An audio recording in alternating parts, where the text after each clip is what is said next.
BDB ireo kandida hirotsaka ho fidina ho ben'ny tanàna no surprise tamin'ny vahoaka na ao Antananarivo zany na eny amin'ny faritra hafa ihany koa. Toy ny Christine Razanamasoa ary ny zanaky ny filoha Marc Ravalomanana sy ny ireo hafa izay ho tanisaintsika ato anatin'ity video anankiray ity. Tsara ihany koa ny manamarika fa kandida ny ben'ny tanàna Indiana Razanamasy hirotsaka hifaninana amin'ny fifidianana ben'ny tanàna ao Antananarivo renivohitra. Indiana Razanamasy zanaka matoan'ny Premier Ministre teo aloha Guy Willy Razanamasy izay efa ben'ny tanàna ihany koa tany amin'ny taona 20 tany.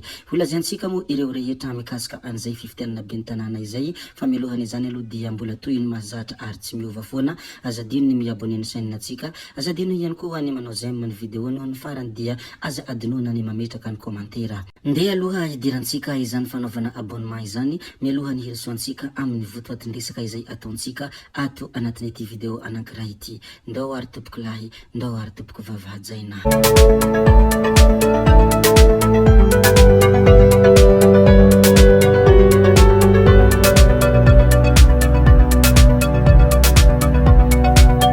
Zay moa dia naro ny nametra-panontaniana hoe mba iza marina ny kandida atolotry ny Irmara ary efa ela moa Andriamatoa Ferdinand no nilaza ny nikasika izany ary androany izy dia mbola nampiatsiahany zavatra izay nolazainy. Ny PDS hoy Ferdinand io ilay efa nolazaiko andro vitsy lasa izay. Ny PDS ny Antananarivo renivohitra amin'izao fotoana no kandida atolotry ny Irmara amin'ny fifidianana ben'ny tanàna. Mazava izany fa PDS ny Antananarivo renivohitra amin'izao fotoana izao no kandida atolotry ny Irmara amin'ny fifidianana ben'ny tanàna raha toa ka nena Andriantsitohaina izy ny teo aloha. Efa hitataratra sahady fahafanafana ny fifidianana ben'ny tanàna amin'ny ity taona ity ary eto isika mijery ny fizotra ny tantara sy mijery fivoarany ny zava-misy. Zay moa ny mikasika ny PDS any Antananarivo renivohitra fandeha risika hiresaka kely ity zavatra izay tena surprise tamin'ny vahoaka malagasy ity ary BDB ny vahoaka malagasy izay tena faly raha vantany vao nahita ity zavatra surprise ity. Raha araka loharanom-baovao izay navoaka ny Claude Razafmahandry dia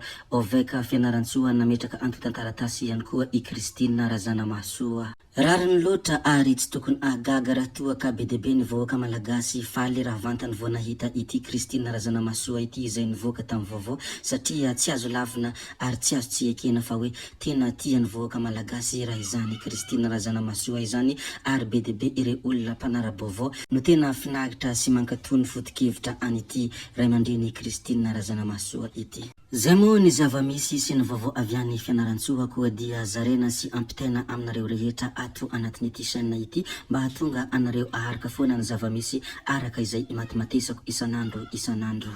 Ny raha malala sy ny raha nahita moa dia efa nolavina i Andriamatoa Marc Ravalomanana noho zany dia Tojo Ravalomanana no kandidany antoko team. Tojo Ravalomanana zanaka ny filoha teo aloha Marc Ravalomanana no kandida ben'ny tanàna any Antananarivo natolotra ny antoko team izay tohanany vovonana firaisankina. Tafapetraka ny antoandro teo ny antotan-taratasy filatsaham-kofidiany teny amin'ny Oveka Isotro ary Rina Andriamasinoro no nanatitra izany antotan-taratasy filatsaham-kofidiany izany. Ny mpankafy sy mpanaradia any filoha teo aloha Marc Ravalomanana moa dia faly foana nizaniza atolotra any Marc Ravalomanana satria izy ireo dia tena matoky mafy any Marc Ravalomanana. Nioraka izy ireo zay vao tena zanaky dada ho izy ireo fa ny sasany kosa dia romotra nireo zay tsy pomba any Marc Ravalomanana ka nisy nilazany hoe atao lovatsy mifindra nga ity Madagasikara ity hoy ireo izay maneho ny hevitra. Tsy hidirantsika lalina moa ny mikasika an'izay fa isika dia mizara foana ny zava-misy ary mizara foana ireo rehetra izay mandalo ary indraindray dia milaza ny fanehoan-kevitran'olona ao anatin'ny tambanjotra. Mialohany hidirantsika amin'ny resaka manaraka dia andeha ary hijerevantsika kely ity hafatra namana anankiray ity. Ity namana ity moa dia Heritiana no anarany. Mankaleo ny fahatapanjiro hoy hafatra izay nambarany. Hoy Heritiana tao amin'ny pejiny iza no hiaraka amiko hanatratra ilay zaza manapipika jiro any Andekaleka sy ilay mpanetsika fantsondrano fatsondrano ao mandroseza ao fa efa tsy milay itsony hoy hafatra izay nambarany heritiana tao anatin'ny pejiny. Indraindray marina dia mampametra pantanina raha ny fahatapanjiro ohatran'izay de lumière reny so dia mba misy zaza mikitikitika marina ilay jiro mahatonga izy maty dia velona ary maty dia velona. Ary ny rano dia so de misy panintsina ihany koa mahatonga izy ireo tapatapaka. Ka rariny loatra ity namana ity raha toa ka ny teny hoe ndeha hiaraka amiko hanatratra ilay zaza manapipika jiro any andekaleka sy ilay panintsina fatsondrano ao mandroseza. Fa i Mikael kosa dia nilazany hoe tontosa soamantsara teo amin'ny Oveka Ambohidratrimo ny fametrahana ny taratasy filantsako kofidiako ben'ny tanàna Ivato sy ireo mpanolo-tsaina miaraka amiko.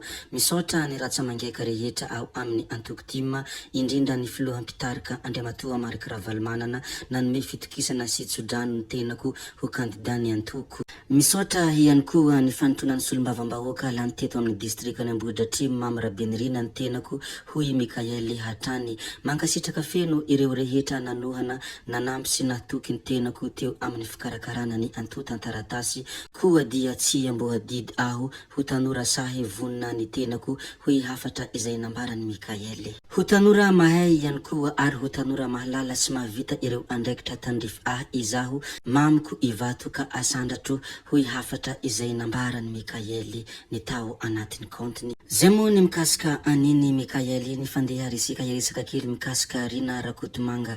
Anisany nagagany maro ary natalanjona ny maro ihany koa ny fanehoan-kevitra sy ny fitenenana izay nataony Rina Rakotomanga satria nafanafana ny teo aloha izy nilazany hilatsaka ho fidina ho ben'ny tanàna nefa ankehitriny dia toy ny fitia ranotrambo be fiavy nefa mora ritra. Tsy nirotsaka ho kandida ben'ny tanàna indray Rina Rakotomanga ary tsy handray anjara amin'ny fifidianana ho ben'ny tanàna ao Antananarivo renivohitra indray Iramatoa Rina Rakotomanga noho ny antony ara-pahasalamana no nandraisana izao fepetra izao hoy izy Hatrany.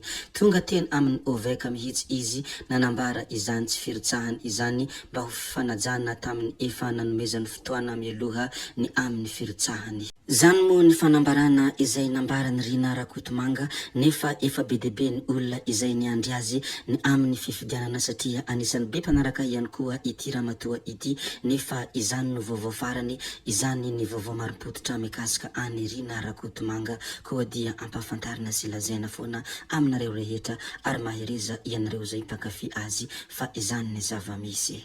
Mbola resaka fifidianana ben'ny tanàna ihany dia kandidany ben'ny tanàna i Dadafara nanapa-kevitra nirotsaka kandida ben'ny tanàna ao Antananarivo renivohitra i Randriamampionina Joseph Martin na hoe Dadafara efa ela no tia handray anjara amin'ny fiainam-pirenena ny lehilahy satria efa imbetsaka izy no nirotsaka kandida filoham-pirenena. Noho ny ireny rehetra izay voalaza ireny dia afana milazany hoe hafanafana ny fifidianana ben'ny tanàna amin'ny ity taona ity koa dia samy mifidy izay tiany ary samy mifidy izay mahaliana azy ary samy mifidy izay mitovy foto-kevitra aminy.